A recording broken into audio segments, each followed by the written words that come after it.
The home of the common Joe and the common Sally in the know, even more so than all those media talking heads.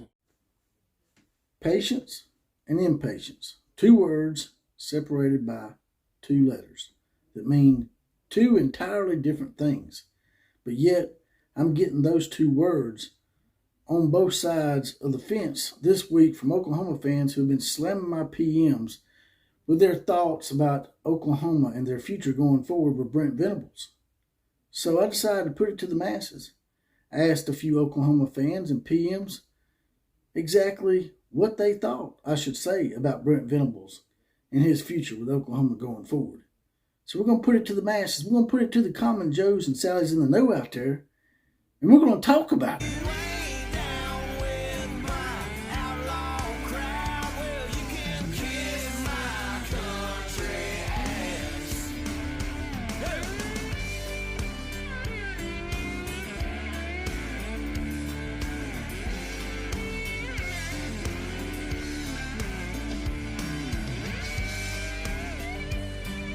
Woo! Well, here we go again. Another episode of the OCF. That's the Outlaw of College Football. That's me, JPC. That's right. On Facebook under Jesse Paul Clark, spelled Jesse without the I. Also on Twitter at OCF Productions. Now getting right to it, my PM box has been obliterated with a lot of Oklahoma fans who are not very happy with the situation at Oklahoma. They went to West Virginia, a game they probably should have won. Heard there was a lot of bad weather in that game. But nevertheless, that's a game they should have won and could have won. A game that really meant a lot as far as getting bowl eligibility, which is very important, especially for a first-year coach to have that extra practice time. And I've seen negative comments that I agree with, and I've seen positive comments that I agree with. And I'm somewhere in between, to be honest with you. I'm sort of still in the middle on this whole Brent Venables situation. Now, Brent Venables, in my opinion, could probably look at maybe replacing Ted Roof. The defense, to me, has been hit or miss. For the most part, it's been missed to me. But sometimes when you're in a situation like Brent Venables was, where there's some extenuating circumstances not allowing you to make a smooth transition in your first year, like a former coach luring players into the transfer portal, and you losing anywhere from 40 to 60 of your players through the transfer portal and the NFL draft and possibly other nefarious reasons, it makes it a lot harder for a first-year coach that's never been a coach at all. And on top of that, he's got to hire new staff, so he's probably stressed for time. And sometimes you can just go out and make a hurried hire someone that has a known name. That's Ted Roof. He's got defenses that were good in the past, but also some not so good. As a head coach, he was horrible. His head coaching record at Duke, there's a reason why he's never been head coach since. So I could see that part, the people on the negative side of things. I could support maybe replacing Ted Roof because although it sounds like it's rushed and hurried and we're being impatient, the thing is it's happened before in the past. Nick Saban done it his first year at Alabama. He brought in Major Applewhite, who was the offensive coordinator on the opposite side of the ball from Ted Roof. And he was sort of in a hurried situation as well, more so even than Brent Venables because he come in January. Had to throw a recruiting class together and throw a staff together. And the next year come around, he realized that, hey, I made a rushed and a hurried hire because of the situation I was in my first year. And he got rid of Major Applewhite. So it's not unprecedented, and great coaches like Nick Saban have done it before in their first year. So it wouldn't be out of the norm for Brent Venables to do that. I would not question him. I wouldn't think he was being impatient. I'd just be like, hey, look, they just have philosophical differences, and he needs to move on and do what he's got to do to make this program's transition a lot smoother going into the second year. Also, another disturbing comment that I got that really struck me is something I never thought I would hear from Oklahoma fans is Kyle Urey, one of our loyal listeners, said that from what he's getting from his fellow Oklahoma fans, they have actually more people in the Oklahoma fan base now that would want to fire Brent Venables more than they blame Lincoln Riley, Tebow. That's really shocking to me, because most Oklahoma fans up to this point, until he told me this, it seemed like that they still hold Lincoln Riley accountable for most of this. But from what he's saying, more people now are wanting to fire Brent Venables than they hate Tebow. Damn. Also, the naysayers go back to the whole Cale Gundy situation. That was not a very opportune time to let go of one of your guys that's been with the program for quite some time. Cale Gundy, as you know, said a word he was not supposed to say, a word that no one is supposed to say, in my opinion. And the fact that Brent, in some people's eyes, they see it as he didn't really go to bat for Cale and didn't try to help Cale at all. Now, people will tell you that, hey, Cale resigned on his own accord. Well, technically, yes, he did. But we all know if Cale had tried to stay, that they would have fired him. They would have pushed him out. But my problem with that is that, like I said, it's a word that no one should say.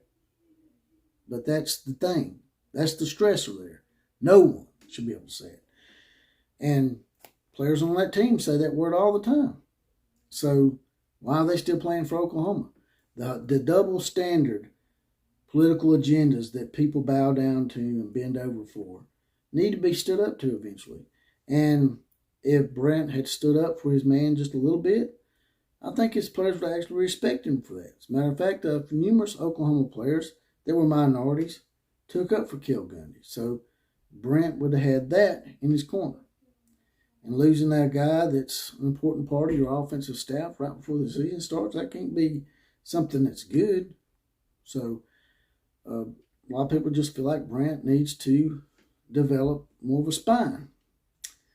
Now, like I said, there's also a negative side of this, that some of the fans are questioning other fans. They don't like the fact that you got these sunshine pumpers, as numerous of the fans, Oklahoma fans, have called other fans. They don't appreciate the sunshine pumping fans out there that want to shout them down and tell them they can't have an opinion, that maybe Brent Venables needs to work on some things, that maybe he needs to get rid of some people, and that maybe he's not the coach that everybody thought he was. They should be allowed their opinion, just like the ones that are going around pumping sunshine and acting all Mary Poppins about it. But I'm somewhere in the middle, I hate to be like that, but that's where I'm at right now. Because I can see that there is some things that Brent Venables needs to fix. Of course, he's his first year ever as a head coach anywhere. So he's going to make some mistakes. The question is he man enough to correct those mistakes and do better and do what he needs to do, regardless of what anybody thinks, to make this program better going forward? Right now they're 5-5. Next week they play Oklahoma State, then Texas Tech. Those two games are probably going to be a little bit tougher than West Virginia, although that one was in a pretty bad weather situation that probably hindered them somewhat. As a matter of fact, one of our listeners mentioned the fact that they tried to kick a 40-yard field goal in a monsoon, which I didn't watch the game, so I didn't know about that until they told me. But they got 2 games left, and while you might not think they're winnable by some of the negative people out there, I do think that Oklahoma State is a winnable game. Texas Tech, maybe not. I don't know. Texas Tech looks like a pretty tough ask. Oklahoma State, though, has been blowed out in 3 of their last 4 games. Yes, they beat Iowa State, but we all know Iowa State has a horrific offense, so outscoring Iowa State is no big task. So I think going forward that if Oklahoma can salvage this by beating Oklahoma State, maybe going 6-6 and getting to a bowl game, that's something that you could hold up and be proud of. I know 6-6 by Oklahoma standards and in the traditional powerhouses is not acceptable. I know that.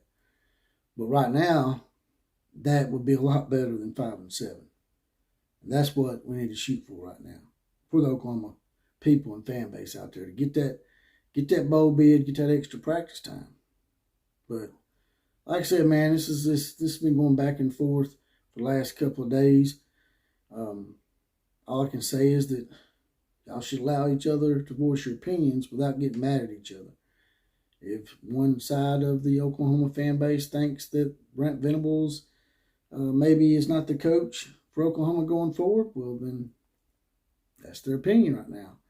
Same thing for the Sunshine Pumpers. If they think that we need to be more supportive of Oklahoma and they want to be more supportive and the jury's still out for them, well, then, give them a break too. Don't call them names like I do. I call them Mary Poppins and that kind of stuff. Like I said, it's just a tough situation right now for Oklahoma. And the person that put them there, in my opinions, I've said 1,000 times, is Lincoln Riley, and the shady shit he did and how he undermined them and gutted the team and lured them into the transfer portal. But I don't know. You guys and gals tell me what you think about all this. Do you think that there's going to be somewhat of a civil war between Oklahoma fans in the next year or two? Or do you think that they're going to right the ship, get this thing together, get into the second season, and also keep that great recruiting class intact?